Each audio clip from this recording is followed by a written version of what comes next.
Assalamualaikum warahmatullahi wabarakatuh. Mari klik subscribe di channel ini dan aktifkan tanda loncengnya untuk mendapatkan update pemberitahuan di video berikutnya.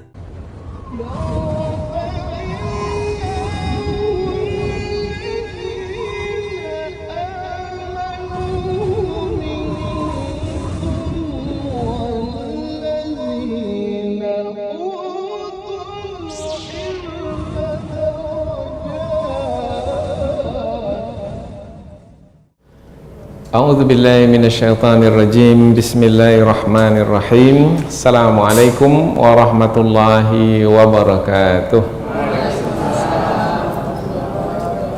Alhamdulillahirabbil alamin wa bihi nasta'in ala umurid dunya waddin, nasta'inuhu wa nastaghfiruh wa na'udzu billahi min syururi anfusina wa min sayyiati a'malina.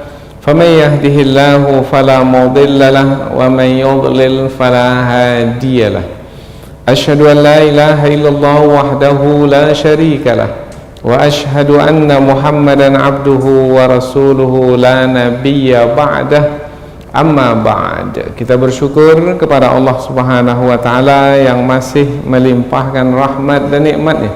Kita bersyukur dengan mengucapkan alhamdulillahirabbil alamin.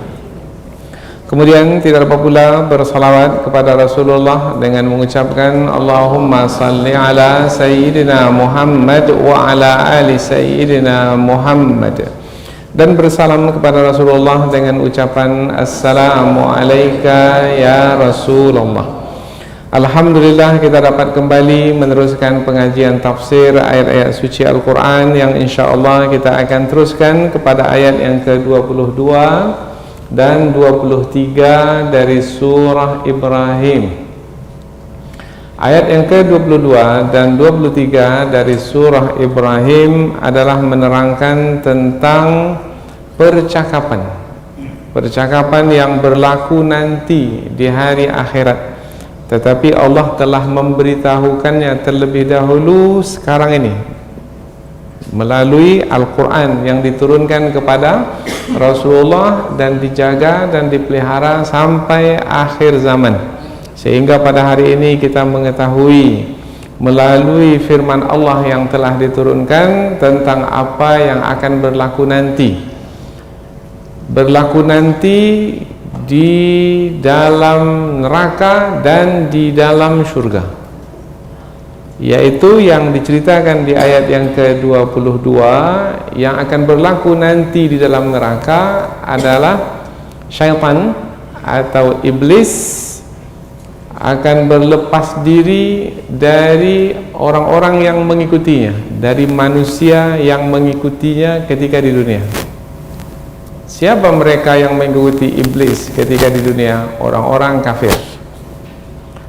Kemudian Allah juga memberitahukan tentang orang-orang yang berada dalam surga, bahwasanya mereka di dalam surga mendapatkan ucapan selamat, ucapan salam dari Allah, salam dari malaikat, dan juga antara penghuni surga mereka itu saling mengucapkan salam.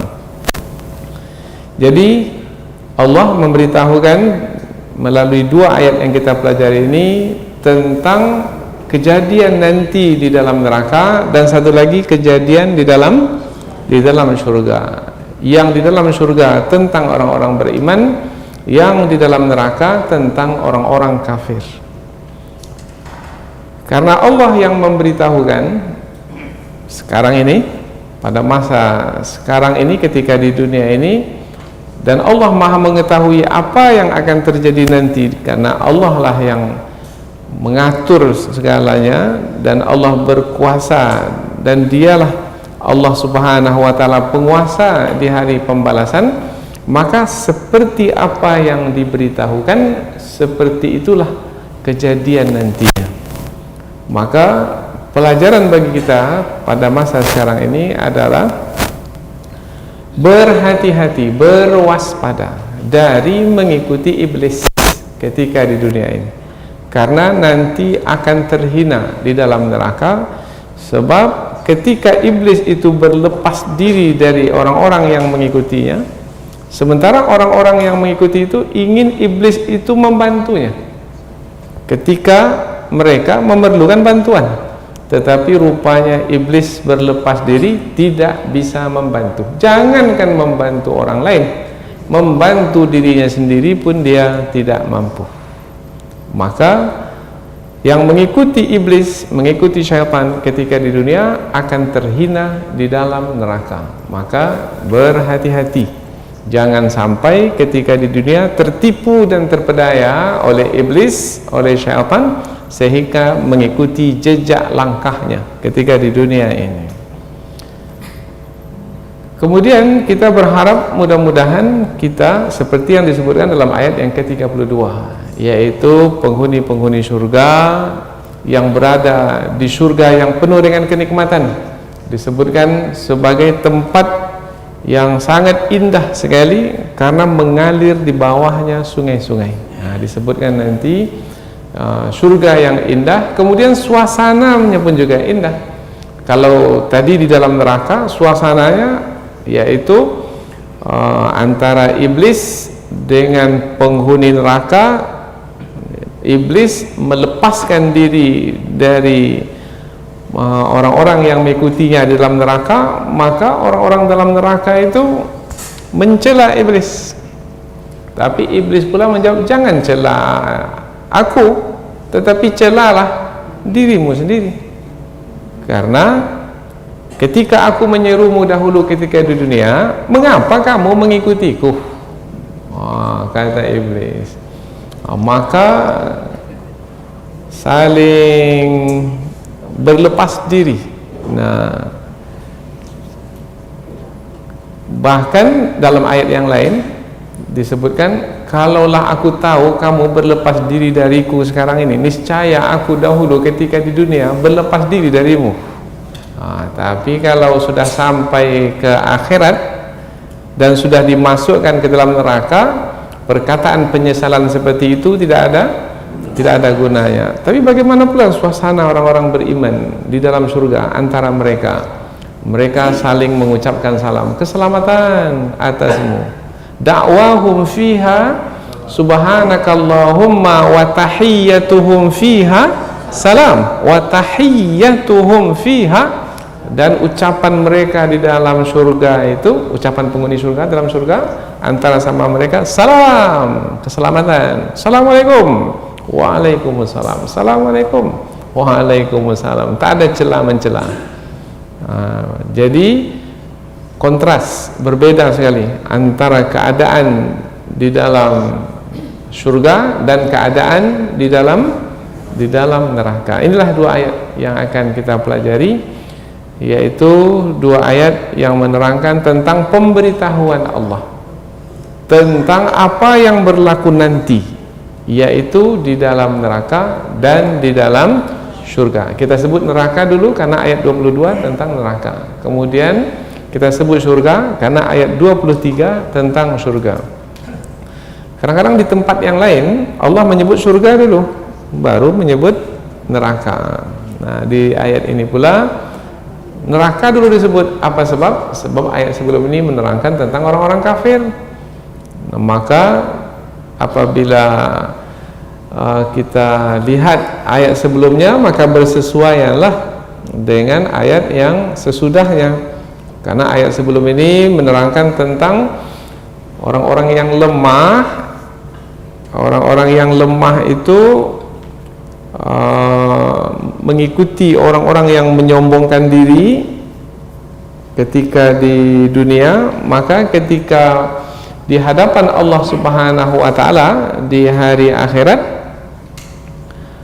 mereka yaitu yang diikuti tidak mampu memberikan manfaat, tidak mampu memberikan pertolongan kepada yang mengikuti. Bahkan mereka mengatakan, kalau kami dahulu mendapat petunjuk, niscaya kami akan menunjuki kamu. Nah, kalaulah, seandainya, buat andaian. Ini pun juga menerangkan tentang keburukan, tentang suasana yang buruk, keadaan yang buruk antara orang yang mengikuti dengan orang yang diikuti. Kalau ayat sebelum ini masih antara manusia dengan manusia, tetapi ayat yang akan kita pelajari ini antara syaitan itu jin, antara syaitan dengan manusia. Nah, jadi urutannya ayat sebelum ini antara manusia dengan manusia, manusia yang mengikuti manusia. Nah, kalau ayat yang kita pelajari ini antara manusia yang mengikuti syaitan. Nah, jadi urutannya seperti itu. Maka Allah menerangkan dengan lebih terperinci tentang keadaan orang-orang kafir di hari akhirat. Di hari akhirat itu kan mulai dari berbangkit di mahsyar, kemudian bertimbang, meniti titian, kemudian neraka, surga.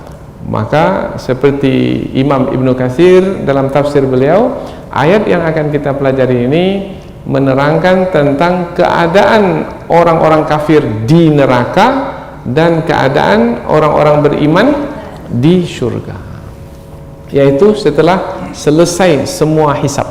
Maknanya semua yang dijalani mulai dari hari berbangkit sampai bertimbang selesai sudah, kemudian dimasukkan ke surga atau neraka.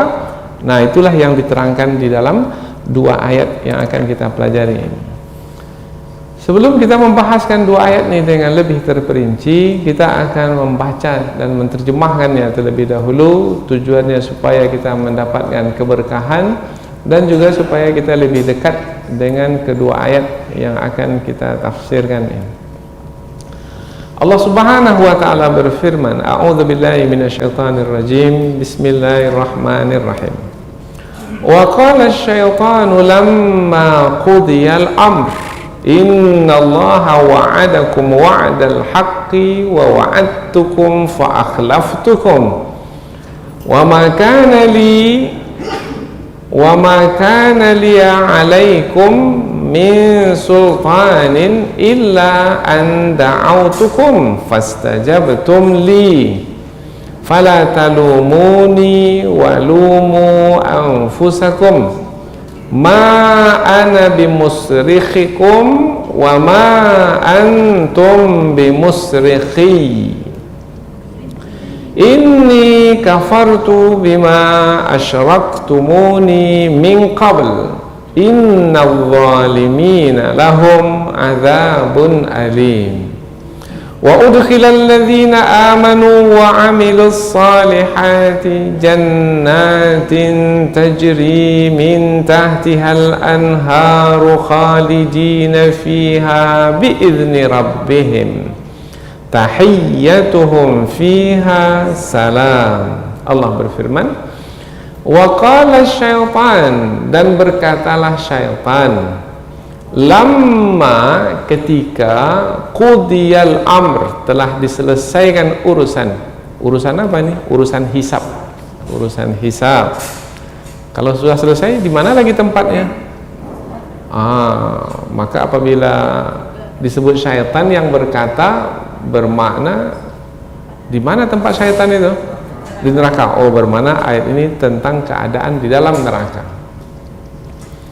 Innallah, sesungguhnya Allah, ini perkataan syaitan, wa'adakum, telah memberikan janji kepadamu, wa'dal haqq, janji yang benar, wa wa'adtukum, dan aku pula memberikan janji kepadamu, tapi bukan janji yang benar, janji yang salah, janji yang bohong. Nanti kita terangkan janji yang benar itu apa, janji yang salah itu apa. Allah telah memberikan janji, syaitan pun juga memberikan janji kepada manusia. Fa akhlaftukum, lalu aku, atau tetapi aku menyalahinya, artinya tidak menepati janji tersebut. Wa ma kana li 'alaikum min sultan, dan tidaklah bagiku ada kuasa ke atasmu illa kecuali an da'autukum, aku menyerumu, fastajabtum li, lalu kamu mematuhiku. Aku seru kamu, kata syaitan, dengan satu seruan, lalu kamu mematuhiku. Maka jangan salahkan aku, salahkan dirimu. Mengapa kamu patuhi aku? Itu perkataan syaitan yang ingin berlepas diri dari manusia. Fala talumuni, maka janganlah kamu mencercaku. Ini perkataan syaitan kepada manusia yang mengikutinya. Walumu, dan cercalah anfusakum, dirimu sendiri.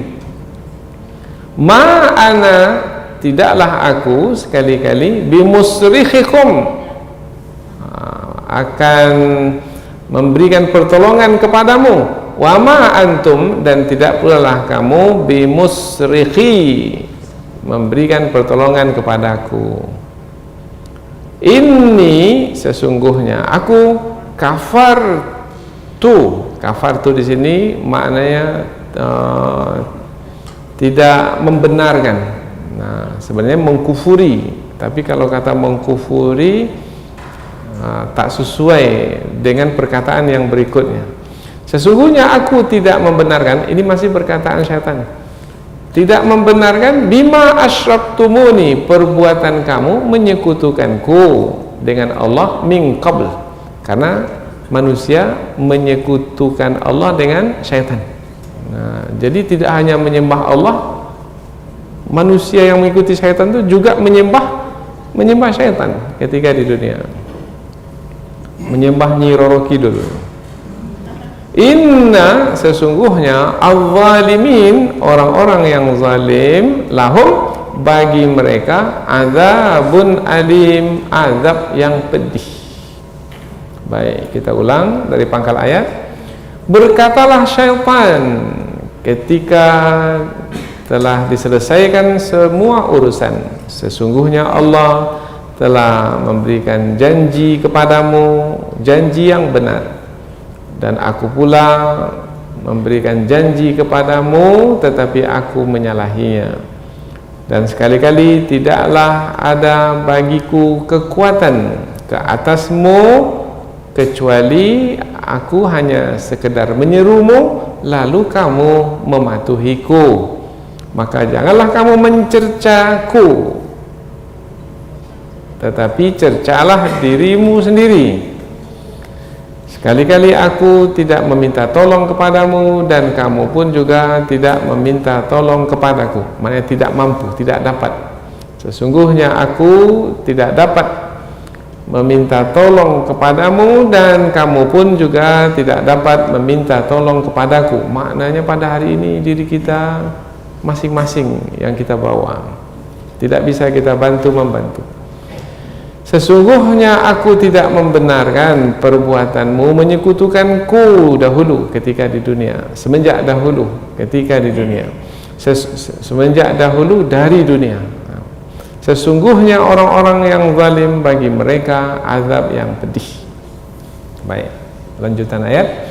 Wa udkhila, dan dimasukkan, alladzina amanu, orang-orang yang beriman, orang-orang beriman dimasukkan, wa amilus salihat, dan beramal saleh, jannatin, dimasukkan kemana? Ke surga-surga, tajri min tahtihal anhar, mengalir di bawahnya sungai-sungai. Di bawah surga itu mengalir sungai-sungai. Maksudnya di bawah surga itu, di bawah pepohonan surga itu mengalir sungai-sungai, atau di bawah kaki mereka, di bawah istana mereka di dalam surga itu mengalir sungai-sungai. Khalidina fiha, mereka kekal di dalamnya. Biizni rabbihim, dengan izin Tuhan mereka. Tahiyyatuhum, ucapan mereka, fiha, di dalamnya, di dalam surga itu, salam, ucapan salam, keselamatan. Dan dimasukkanlah orang-orang beriman dan beramal saleh ke dalam surga yang mengalir di bawahnya sungai-sungai. Mereka kekal di dalamnya dengan izin Tuhan mereka. Ucapan mereka di dalamnya adalah keselamatan. Inilah dia dua ayat yang akan kita pelajari, yaitu tentang keadaan di dalam neraka dan keadaan di dalam surga yang diberitahukan oleh Allah Subhanahu wa taala. Karena Allah yang memberitahukannya melalui firman-Nya, maka seperti mana yang diberitahukan, seperti itu yang akan terjadi. Ini kan kejadian pada masa yang akan datang. Apakah seperti yang diberitahukan itu yang terjadi? Ya. Apa sebab? Sebab Allah yang memberitahukan adalah Allah yang mengetahui tentang masa yang akan datang. Kalau kita memberitahukan tentang masa yang akan datang, boleh jadi ya, boleh jadi tidak. Umpamanya kita memberitahukan tentang keadaan minggu hadapan, boleh jadi yang kita beritahukan itu betul akan terjadi, boleh jadi tidak terjadi. Tetapi apabila Allah yang memberitahukan, pasti akan terjadi. Nah, karena Allah memberitahukan tentang keadaan di dalam neraka, maka dia menjadi peringatan. Dan menerangkan tentang keadaan di dalam surga, maka dia menjadi kabar gembira. Maka kita ini diperingatkan oleh Allah dan juga digembirakan oleh Allah dengan kabar. Ada kabar-kabar yang menakutkan kita, ada kabar-kabar yang mengembirakan kita. Kalau berkaitan tentang neraka, itu menakutkan kita. Kalau berkaitan tentang surga, itu menggembirakan kita. Kalau tentang neraka, maka kita berlindung kepada Allah. Mudah-mudahan kita dijauhkan dari neraka. Waqina adzabannar, peliharalah kami ya Allah dari api neraka. Kalau disebut tentang surga, maka kita berharap kepada Allah. Wa adkhilnal jannata ma'al abrar, masukkanlah kami ya Allah ke dalam surga bersama dengan orang-orang yang berbuat baik. Ya Aziz, Ya Ghaffar, Ya Rabbal Alamin. Ini biasanya kita baca ketika kita tawaf di sisi yang terakhir, mulai dari rukun Yamani sampai rukun Hajarul Aswad. Ya Allah, masukkanlah kami ke dalam surga bersama orang-orang yang berbuat baik, dan hindarilah kami dari azab api neraka. Wa qina adzabannar wa adkhilnal jannata ma'al abrar, ya Aziz ya Ghaffar ya Rabbal Alamin. Jadi dua ayat yang kita pelajari ini adalah bekal bagi kita. Masih kita diberi peluang oleh Allah, masih ada masa bagi kita sekarang ini untuk apabila kita di dalam ketaatan kepada Allah, minta tetap pendirian supaya kita tetap dijaga di dalam ketaatan kepada Allah, dan mohon perlindungan dari Allah Subhanahu wa taala dari syaitan yang terkutuk, sehingga dengan perlindungan Allah itu kita tidak mengikuti syaitan. Karena yang mengikuti syaitan nanti akan hina di dalam neraka, karena syaitan itu pun akan berlepas diri dari orang-orang yang mengikutinya. Selanjutnya kita pindah ke tafsir ayat, yaitu penjelasan yang lebih panjang dari ayat. Kita mulai ayat yang ke-22.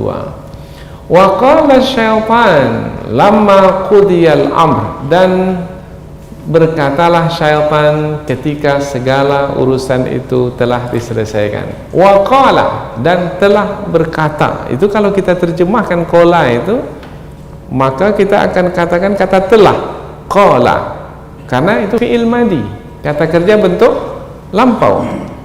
Tetapi yang diceritakan dalam ayat ini masa lampau atau masa yang akan datang? Masa yang akan datang. Mestinya bukan qala, mestinya yakulu kalau kita belajar bahasa Arab, karena kata qala ini untuk masa lampau, telah berkata. Sementara syaitan itu belum berkata dengan perkataan di dalam ayat ini lagi, karena ayat ini memberitahukan tentang yang akan terjadi.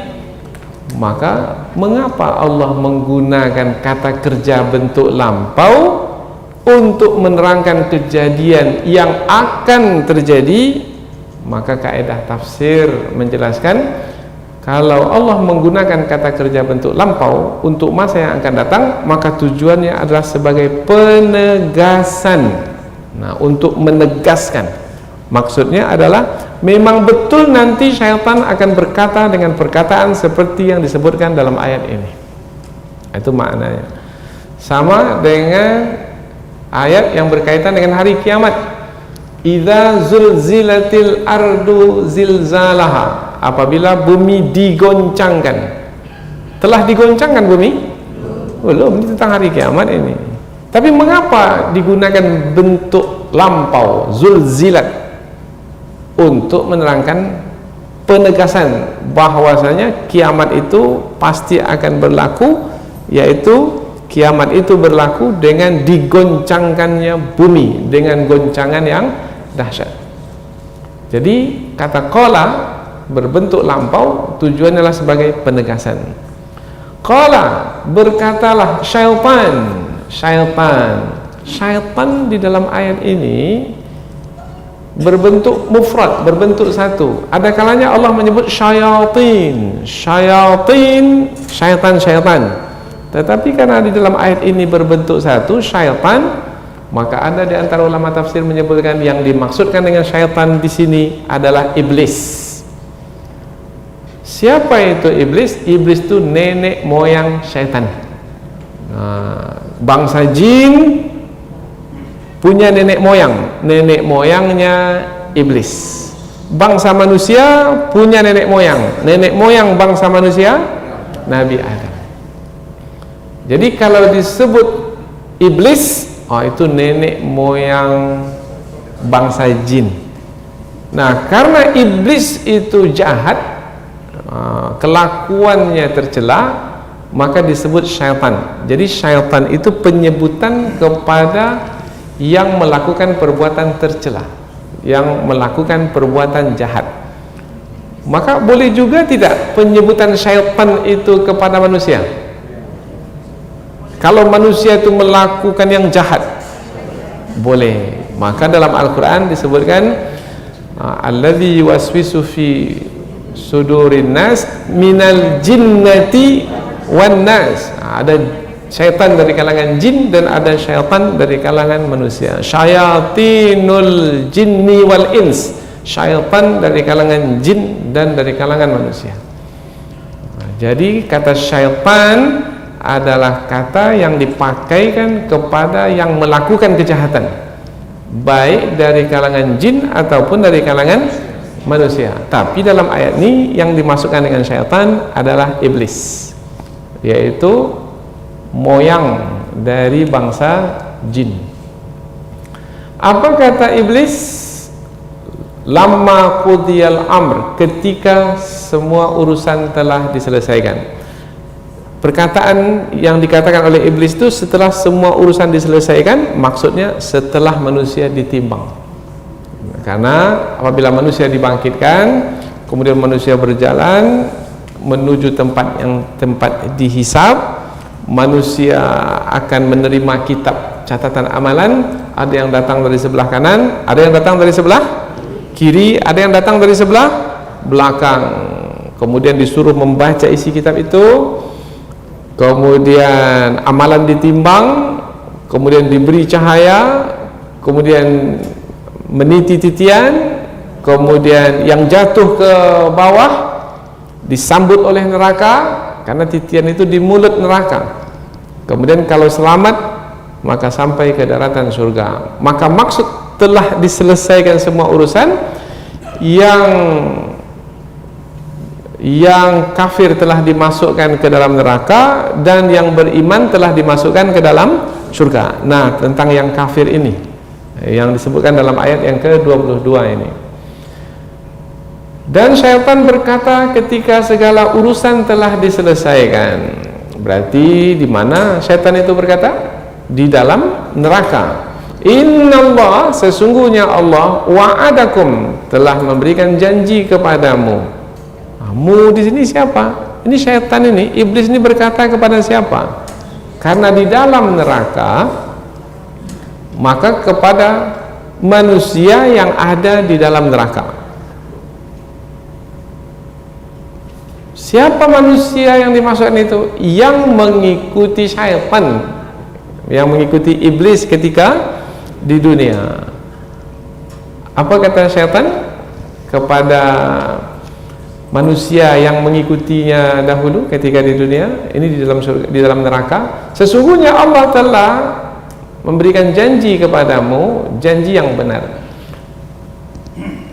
Kata syaitan, Allah telah memberikan, telah menyampaikan janji kepadamu, yaitu manusia setelah kematian akan dibangkitkan, kemudian akan mendapatkan balasan. Itu adalah pasti. Kebangkitan adalah pasti, balasan adalah pasti. Yang berbuat baik dibalas dengan kebaikan, yang berbuat jahat akan dibalas dengan siksaan. Itu adalah janji Allah ketika di dunia, dan janji itu adalah benar. Benarnya adalah yang dimasukkan ke dalam neraka adalah orang-orang yang dahulu ketika di dunia kafir, tidak mau menerima kebenaran, dan yang dimasukkan dalam surga, dan sudah berlaku.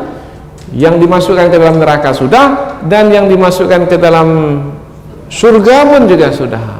Maka syaitan atau iblis mengatakan janji Allah telah ditepati, yaitu Allah telah memberikan janji kepadamu, janji yang benar, dan janji itu telah ditepatinya, yaitu yang menolak kebenaran sudah dimasukkan ke dalam neraka, yang menerima kebenaran telah dimasukkan ke dalam surga. Wa wa'adtukum fa akhlaftukum, dan aku juga telah memberikan janji kepadamu wahai manusia, fa akhlaftukum, tetapi aku menyalahi janji itu. Maksudnya apa? Tadi siapa yang berjanji? Allah. Sekarang syaitan pula mengatakan, saya pun juga telah memberikan janji kepadamu dahulu ketika di dunia, melalui bisikannya, yaitu tak ada kebangkitan itu, tak ada balasan itu. Hidup ini hanya di dunia ini saja, hidup ini akan berakhir dengan kematian. Itu perkataan syaitan ketika di dunia. Sampai dia berjanji, ini adalah betul, aku berjanji, ini adalah betul, seperti ini nanti yang akan berlaku di hari akhirat. Nah, tak ada seperti ini yang akan berlaku nanti, tidak ada hari akhirat. Nah, tetapi apakah perkataan syaitan itu betul?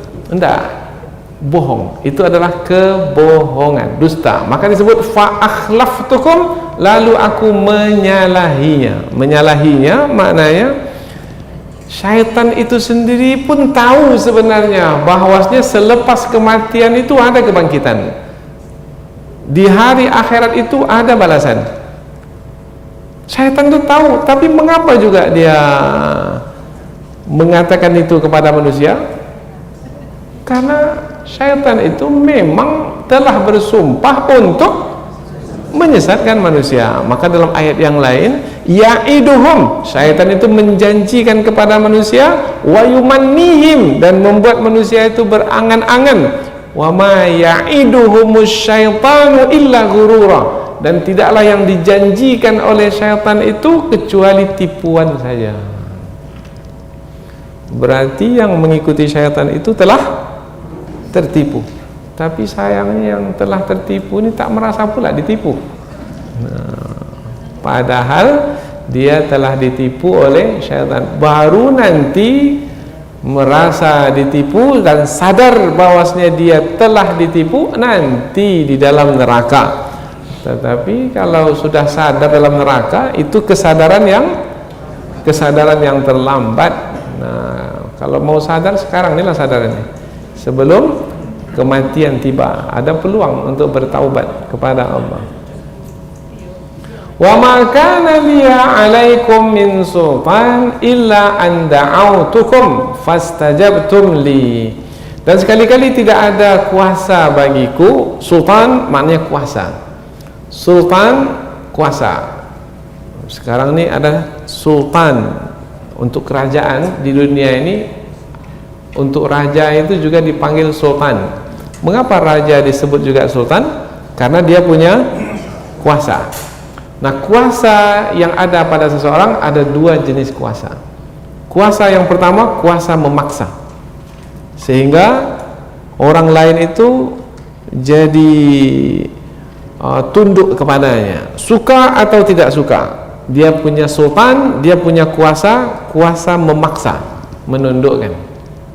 Maka orang yang dipaksa itu menjadi patuh, tak berdaya untuk membantah, untuk menolak. Satu lagi kuasa, kuasa menundukkan, membuat orang yang tunduk itu rela, senang, suka. Kalau tadi tidak rela. Kalau yang kedua ini punya kuasa menundukkan, dan orang yang ditundukkan itu menjadi suka, senang. Nah, kuasa yang kedua ini adalah kuasa keilmuan yang bisa memuaskan akal. Jadi kalau ada seseorang punya kuasa, dia punya kepandaian, punya kepintaran, dia punya ilmu yang luas dan dalam. Kemudian ada orang yang membantah. Orang yang membantah itu kan tidak mau mengikutinya. Tetapi setelah berdiskusi, setelah berdebat, dia berikan alasan-alasan, akhirnya dia dapat memuaskan orang yang tadinya tak menerima. Sekarang setelah berpuas hati, maka orang tersebut menjadi menerima. Maka dia bisa menundukkan orang tersebut dengan kuasa keilmuan yang ada padanya, yaitu memuaskan orang dengan kuasa keilmuan yang ada padanya. Jadi ada dua sultan, ada sultan, ada kuasa, kuasa yang menundukkan dengan memaksa. Ini yang dimiliki oleh syaitan. Bukan, ini yang dimiliki oleh raja yang zalim, yang perangainya seperti syaitan. Raja yang zalim, yaitu memaksa rakyatnya. Kamu suka atau tidak suka mesti ikut kepada perintahku. Dan perintah raja itu pula adalah perintah yang bertentangan dengan perintah Allah. Raja yang zalim. Nah, kemudian ada lagi raja-raja yang bijaksana. Raja yang bijaksana ini punya, sultan juga punya kuasa. Dia terangkan kepada rakyatnya dengan keilmuannya yang luas, sehingga rakyatnya pun bisa menerima apa yang diinginkan oleh raja. Maka ketika raja itu memerintahkan sesuatu, rakyatnya patuh karena rakyatnya berpuas hati dengan apa yang disampaikan oleh raja itu. Jadi ada sultan yang jahat, ada sultan yang baik. Dua-duanya punya kuasa. Satu punya kuasa memaksakan kehendaknya yang buruk. Satu lagi mempunyai kuasa dengan memberikan pengetahuan sehingga memuaskan orang lain untuk mengikutinya. Perkataan kuasa ini digunakan oleh iblis. Wa ma kana li 'alaikum min sultan, dan sekali-kali aku tidak punya sultan ke atasmu. Syaitan, iblis mengatakan saya tak punya sultan, yaitu memaksamu, aku tak punya kuasa. Kemudian memuaskan akalmu pun aku juga tak punya kuasa. Karena manusia apabila bersama dengan Allah Subhanahu wa taala, mampu tidak syaitan untuk memaksanya? Tak mampu. Sekarang kalau kita bersama dengan Allah, syaitan memaksa kita untuk tidur, apakah kita jadi tidur? Tidak. Mungkin mata itu tertutup sedikit umpamanya, tetapi kita tahu, oh ini syaitan coba untuk menutup mata saya. A'udzubillahi minasyaitonir rajim. Tak berdaya lagi syaitan. Dengan isti'azah dia lari. Maka syaitan mengatakan, aku tak punya kuasa untuk memaksamu. Kemudian juga, apakah syaitan mampu dengan keilmuan yang ada padanya untuk memaksa kita? Kalau kita punya ilmu pula, dengan bekal iman yang kita miliki, dan kita punya ilmu pula, ini syaitan ini. Umpamanya, ketika Nabi Ibrahim membawa anaknya Ismail, ini kan suasana sekarang, suasana mau hari raya kurban ini. ketika Nabi Ibrahim membawa anaknya Ismail untuk menyembelih anaknya itu, dan itu adalah perintah Allah, karena Nabi Ibrahim bermimpi, dalam mimpinya Allah memerintahkan supaya menyembelih anaknya. Maka Nabi Ibrahim membawa Ismail. Dalam perjalanan menuju tempat penyembelihan, syaitan datang. Hai Ibrahim, akankah kamu sembelih anakmu sendiri? Sudah lama kamu menunggu anakmu, sudah besar sekarang anakmu, kamu sembelih anakmu? Itu kata syaitan. Nabi Ibrahim tahu ini syaitan ini, dengan pengetahuan yang ada padanya, karena perkataan seperti itu adalah datang dari syaitan, yaitu menghalangnya dari menjalankan perintah Allah. Apa yang dilakukan oleh Nabi Ibrahim? Ambil batu, lempar syaitan. Ini perkataan ini, karena Nabi Ibrahim punya ilmu. Ini perkataan seperti ini perkataan musuh ini, musuh saya ini, syaitan. Lempar. Berapa kali? 7 kali. Karena kita melempar jamarat berapa kali? 7 kali. Berapa tempat? 3 tempat. Jamratul Aqabah, Jamratul Wusta, ya, Jamratul Ula. Baik, kita teruskan.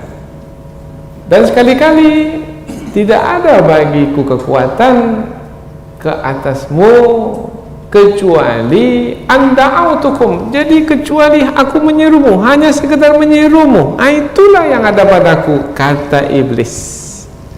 Jadi iblis itu sekarang ini dia hanya sekedar menyeru saja. Dia tak punya kuasa untuk memaksa kita. Dia tak punya ilmu untuk meyakinkan kita. Apa yang dapat dibuat oleh iblis sekarang ini, syaitan, hanyalah sekedar menyeru. Tapi meskipun hanya sekedar menyeru, tak punya kuasa memaksa dan tak punya ilmu yang meyakinkan kita, fastajabtum li, tapi kamu mematuhiku.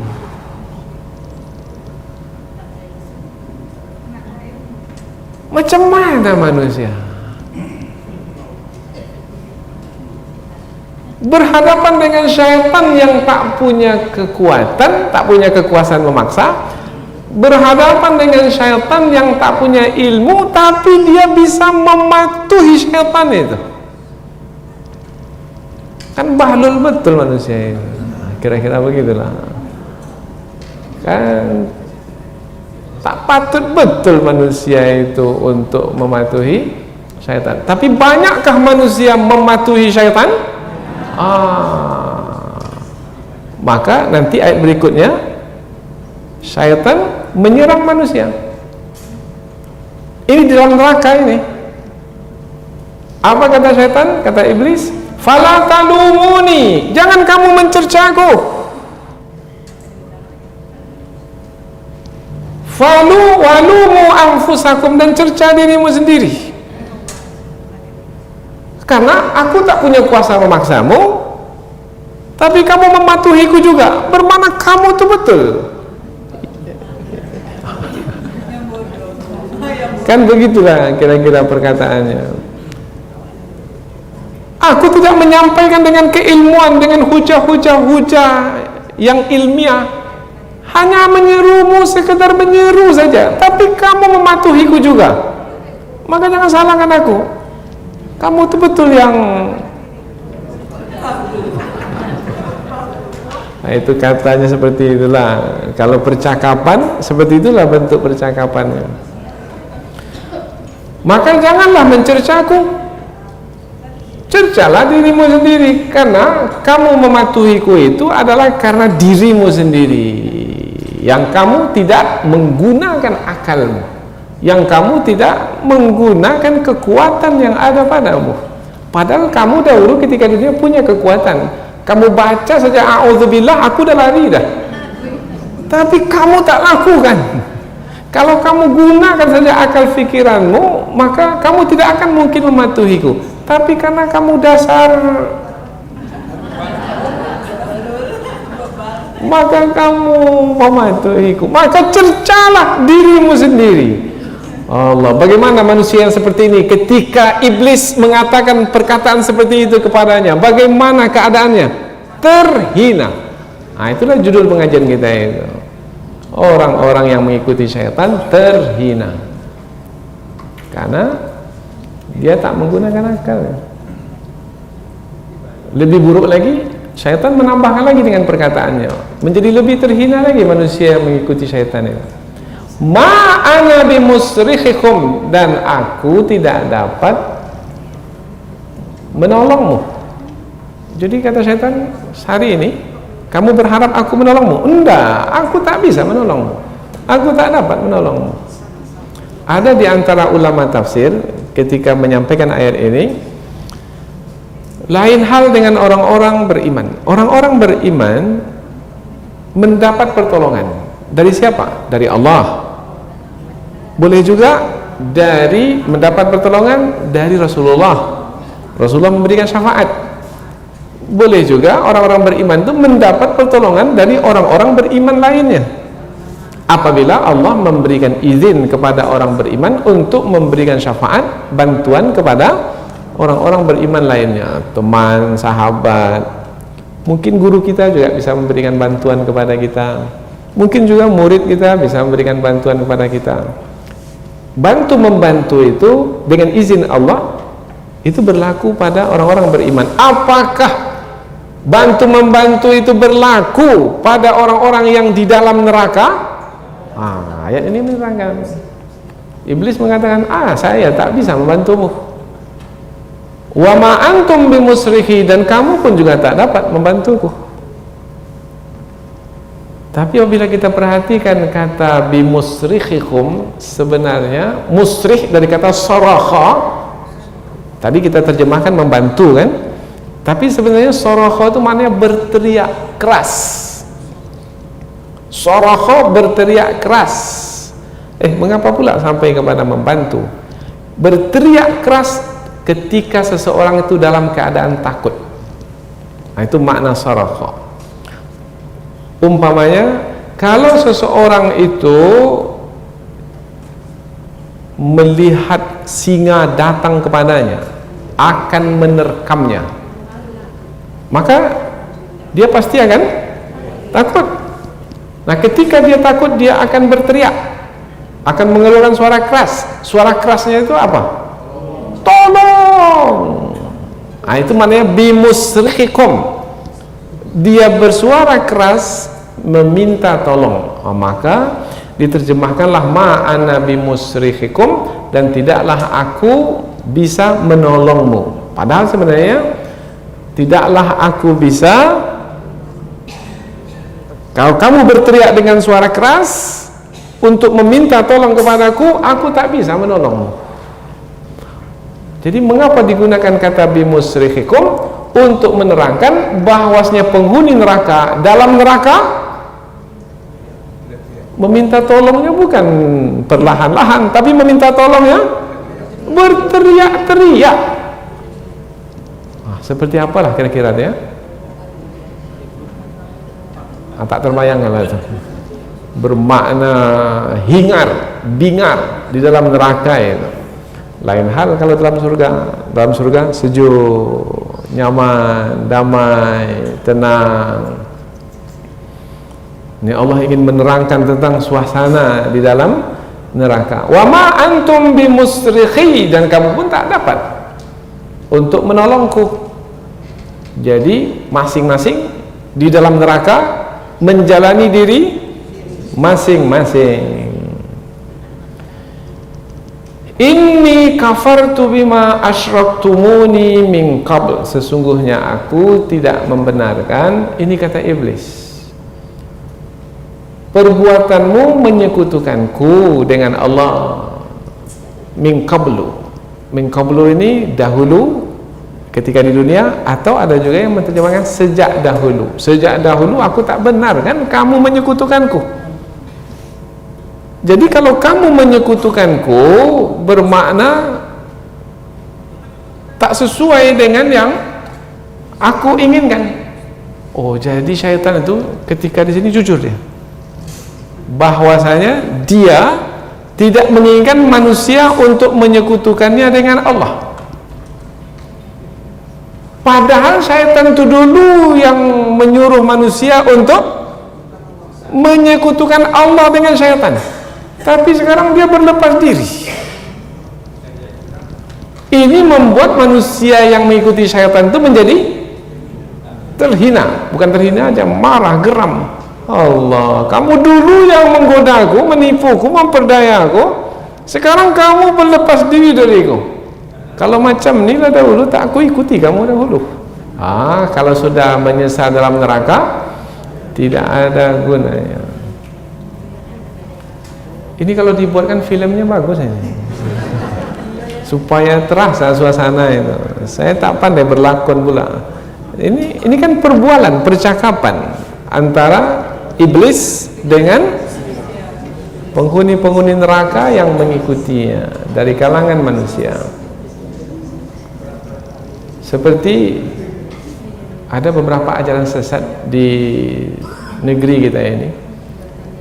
Diperkirakan ajaran sesat di negeri kita ini 300 ajaran. 300 ajaran.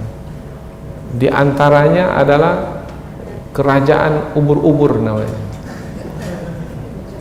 Karena yang mengaku sebagai kepala dari ajaran ini adalah penyembah Nyi Roro Kidul. Nyi Roro Kidul itu dalam kepercayaannya adalah yang menjaga pantai selatan. Itu syaitan, jin, sehingga menyembah selain Allah Subhanahu wa ta'ala, kemudian memberikan sesajen, kemudian pada hari tertentu pergi ramai-ramai ke tepi laut, kemudian menghanyutkan tahapa yang dihanyutkan, kononnya supaya ratu pantai selatan itu tidak marah, murka. Itu pekerjaan syaitan ya. Dan jangan bawa pula ke negeri kita ini. Di sini ada juga bakar tongkang namanya. Kepercayaan sesat, khurafat. Dan orang Melayu yang identik dengan Islam jangan terikut-ikut pula. Isinya di dalam syirik, menyekutukan Allah. Syaitan tu suka dia seperti itu. Buatlah. Nanti dalam neraka dia berlepas diri. Mengapa kamu bakar tongkang dulu ketika di dunia? Ini budaya lokal untuk menarik turis supaya banyak masuk pendapatan di negeri kami. Jawablah seperti itu nanti. Di mana menjawabnya? Di dalam neraka. Penyesalan yang terlambat kalau sudah di sana tidak ada gunanya. Hati-hati dengan bentuk-bentuk kemusyrikan. Banyak sekali bentuk kemusyrikan. Ini ada di sini pacu jalur di Kuansing. Kononnya juga ada kaitannya dengan meminta kepada selain Allah. Mulai dari menebang pohon untuk dijadikan jalur, sampai kepada menurunkannya ke sungai, sampai kepada waktu berlombanya. Kalau memang ia meminta pertolongan kepada selain Allah, kepada siapa itu? Kepada syaitan, kepada iblis. Iblis pun tak membenarkan perbuatan menyekutukan Allah dengannya itu. Ini dia perkataannya, inni kafartu bima asyraktumuni min qabl innal zalimina lahum azabun alim. Sesungguhnya orang-orang yang zalim itu bagi mereka azab yang pedih. Ujung ayat ini ada yang mengatakan ini lanjutan dari perkataan iblis. Jadi iblis sendiri mengatakan sesungguhnya orang-orang yang zalim bagi mereka siksaan yang pedih. Iblis sendiri mengatakan perkataan itu. Tujuannya apa? Tujuannya sekarang iblis itu menyampaikan yang sebenarnya, tetapi dahulu ketika di dunia tak ada menyampaikan itu. Ditutupinya kebenaran itu dengan tipu dayanya. Iblis ini pandai menipu, mampai berdaya. Sama seperti ketika dikatakan kepada Nabi Adam di dalam surga dahulu, wahai Adam, mau tidak kutunjukkan kepadamu hal adulluka ala syajaratil khuldi wa mulkin la yabla. Mau tidak aku terangkan kepadamu satu perkara? Kalau kamu mau, kamu akan berdiam dalam surga ini selama-lamanya, dan kamu akan berdudukan seperti malaikat. Terpedaya Nabi Adam. Iya, siapa pula yang tak mau dalam surga selama-lamanya? Apa dia? Wahai iblis, dekati pohon ini, ambil, petik buahnya, makan, karena akan membuat kamu dalam surga ini selama-lamanya, dan kedudukan kamu seperti malaikat. Terpedaya Nabi Adam alaihi salam, lupa bahwasanya pohon itu adalah pohon yang dilarang untuk mendekatinya. Pandainya iblis membungkus perkataannya itu. Bahkan iblis sampai bersumpah, wa qasamahuma. Iblis bersumpah di hadapan Nabi Adam dan Hawa, wahai Adam dan Hawa, saya bersumpah demi Allah, inni lakuma laminan nasihin. Ini ku katakan perkataan ini sebagai nasihat kepadamu berdua, wahai Adam dan Hawa. Betul nasihat? Tipu daya. Sama juga sekarang nih, ada syaitan, Pak, kalau Bapak mau proyek itu dan menang, ini saya nasihati Bapak, supaya menang kasih kepala dinas itu uang 10%, 20%. Ini saya nasihati Bapak supaya dapat. Kalau tidak, tak dapat. Ini betul-betul Pak, nasihat dari saya, karena sebelum ini saya sudah melakukannya berhasil, dan Bapak kalau mau berhasil juga buat seperti yang saya buat. Betul itu nasihat? Demi Allah Pak, bisa dapat. Nah, ini sama dengan syaitan yang di hadapan Nabi Adam dan Hawa. Itu adalah syaitan. Maka baca a'udzubillahi minasyaitonirrajim. Lari tak kira-kira dia? Tapi kalau dari manusia ini tak lari biasa. Kalau yang dari jin itu lari, nah, a'udzubillah, dia langsung lari. Kalau yang dari manusia ini dia tetap di situ. Maka mana yang lebih berat, menghadapi syaitan dari kalangan jin atau syaitan dari kalangan manusia? Kadang-kadang pakai janggut pula dia lagi. Kadang-kadang dia pandai pula. Nanti tak apa-apa kalau dapat kita, nanti sebahagian sedekahkan ke masjid. Dapat untung sedikit kita pergi umroh, di sana nanti kita memohon ampun kepada Allah. Allah kan maha pengampun, lagi maha penyayang.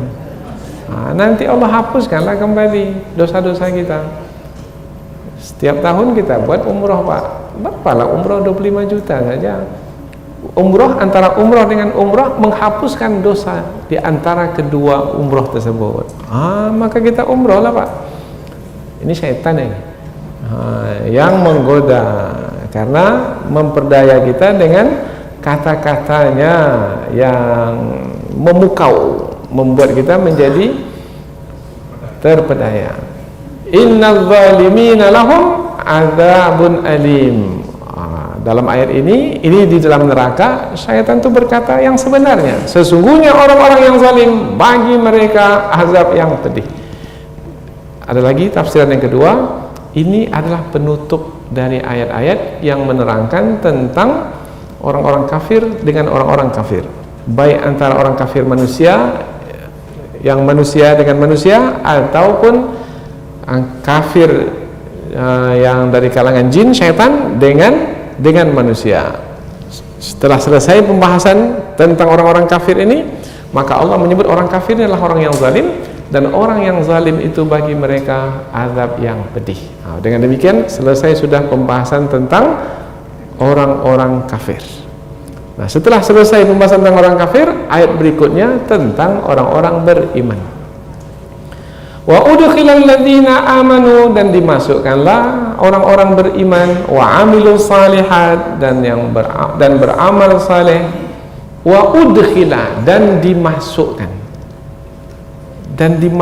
Siapa yang memasukkan orang-orang beriman dan beramal saleh? Jannatin, ke dalam surga-surga. Nah, pertama yang memasukkan itu Allah, atau yang kedua yang memasukkan itu malaikat dengan perintah Allah. Wa udkhilal ladzina amanu wa amilus shalihat jannatin, surga. Berarti surga itu satu atau banyak? Banyak. Surga itu bertingkat-tingkat. Mau surga yang mana? Tingkat bawah atau tingkat atas? Surga mau tingkat atas. Tapi beramal untuk masuk surga sedikit. Kalau mau surga yang tingkat atas, maka beramal banyaklah. Tajri min tahtihal anhar. Surga itu di bawahnya mengalir sungai-sungai. Maksudnya surga itu di bawahnya bukan di bawah surga itu, enggak, tetapi di bawah pohon-pohon surga itu, atau di bawah kaki para penghuni surga itu, atau di bawah istana yang didiami oleh penghuni surga itu. Jadi surga seperti taman lah sekarang ini, seperti kebun, kemudian ada sungai mengalir. Sungai itu mengalirnya di dataran tingginya atau di dataran rendahnya? Di dataran rendahnya. Maka karena di dataran rendah, maka disebut di bawah. Di bawahnya mengalir sungai-sungai. Kata mengalir di sini tajri. Sebenarnya tajri itu bukan mengalir, tajri itu berlari. Oh, bermakna air itu dalam bergerak bukan perlahan, tapi bergeraknya kencang. Nah, apabila sungai itu bergerak kencang, mengalir laju, bermakna dia mengeluarkan bunyi.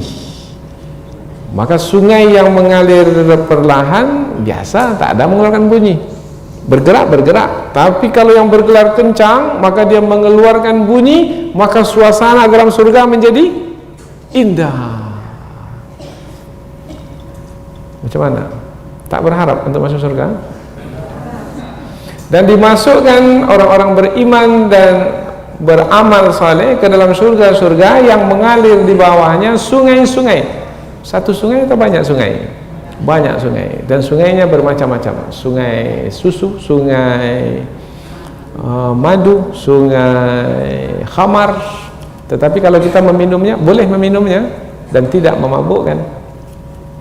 Khalidina fiha, tadi menerangkan tentang indahnya tempat yang didiami, yaitu tanaman yang banyak tumbuh di dalam surga sehingga hijau menutupi permukaan surga, disebut jannatin. Kemudian suasana, ada suara air yang terdengar dari air yang mengalir. Kemudian sekarang waktunya pula, berapa lama di dalam surga? Khalidina fiha, kekal di dalamnya selama-lamanya. Biizni rabbihim, ini dia, dengan izin Tuhan mereka. Biizni rabbihim, dengan izin Tuhan mereka. Oh, bermakna yang memasukkan kita ke dalam surga adalah Allah dengan izinnya. Meskipun kita beramal banyak pun, apabila Allah tak izinkan, tak masuk. Jadi jangan berbangga dengan amalan. Saya ini sudah beberapa kali haji ini, Ustaz. Oh, enggak. Saya dalam menginfakkan harta bukan hanya zakat. Setengah harta saya infakkan, maka saya pasti masuk surga. Oh, jangan. Apa sebab? Sebab yang memasukkan seseorang ke dalam surga bukan amal yang mereka kerjakan. Yang memasukkan seseorang ke dalam surga adalah izin Allah Subhanahu wa taala, ampunan dan rahmat Allah. Tahiyyatuhum fiha salam, ucapan mereka di dalam surga itu, ucapan penghuni surga dalam surga, salam, keselamatan. Kilan salaman salama, perkataan yang diucapkan dalam surga, selamat, selamat. Jadi tak ada fitnah di dalam surga, tak ada hoak di dalam surga, tak ada. Tidak ada bohong di dalam surga, tak ada kata-kata kasar di dalam surga, tak ada kata-kata kotor di dalam surga. Tidak ada kata yang meninggi, mengkeji, menghina dalam surga. Tidak. Semua kata-kata keselamatan. Salaman salama. Biasanya salam itu kita ucapkan kepada siapa? Untuk apa? Kalau kita jumpa seseorang yang kita sukai dan kita ingin menerangkan kepadanya bahwasanya kita suka kepadanya, maka kita akan sapa orang tersebut dengan salam, assalamualaikum. Isinya adalah doa. Siapa yang kita doakan? Orang yang kita sukai. Keselamatan atasmu, rahmat Allah mudah-mudahan diberikan kepadamu, keberkahan Allah mudah-mudahan juga dilimpahkan untukmu. Assalamualaikum warahmatullahi wabarakatuh. Biasanya mengucap salam itu wajah mukanya bagaimana? Senang. Kalau marah-marah, wajah mukanya macam mana? Masam, memerah. Nah, berarti kalau disebutkan salam, bermakna wajah-wajah para penghuni surga itu ketika bertemu sesama penghuni surga, wajah-wajah mereka berseri-seri. Bukan hanya wajah berseri, tapi mereka mengeluarkan perkataan yang isinya adalah menyenangkan dan doa. Salam, salam. Kemudian penghuni surga dalam surga mendapatkan ucapan selamat atau salam bukan hanya dari penghuni surga saja, tetapi juga dari malaikat. Malaikat masuk ke dalam rumah mereka, istana mereka. Wal malaikatu yadkhuluna alaihim min kulli bab. Malaikat masuk ke dalam istana mereka dari pintu-pintu. Kemudian malaikat itu ketika dibukakan pintu, malaikat datang. Tamu kita di dalam surga nanti malaikat. Pernah mendapat tamu di dunia ini, menerima tamu, tamunya malaikat? Kalaupun ada, itu perlu dipertanyakan betul atau tidak. Kalau dahulu kepada para rasul berlaku, tapi kalau kita pada hari ini, siapa kita? Kecuali kalau memang Allah takdirkan kita memang hamba yang dipilih oleh Allah untuk menerima malaikat sebagai tetamu kita. Tamu datang, malaikat sebagai tamu. Salamun alaikum bima sabartum. Keselamatan atasmu wahai penghuni surga. Kita dalam istana ketika itu bersama dengan istri kita, suami kita, anak kita, saudara-saudara kita, orang tua kita. Semua berkumpul dalam istana itu, malaikat datang mengucapkan salamun alaikum. Disebabkan karena dahulu bima sabartum, kamu sabar dahulu ketika di dunia. Tiap malam kamu mengaji tafsir. Hujan-hujan pun kamu datang. Dari jauh kamu sampai.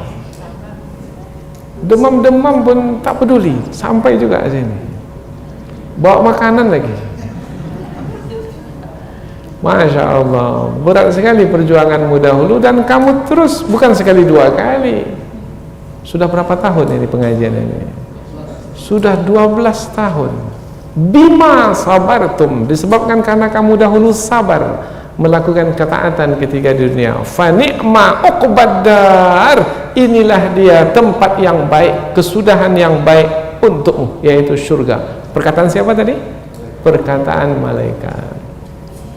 Maka hati kita menjadi bagaimana?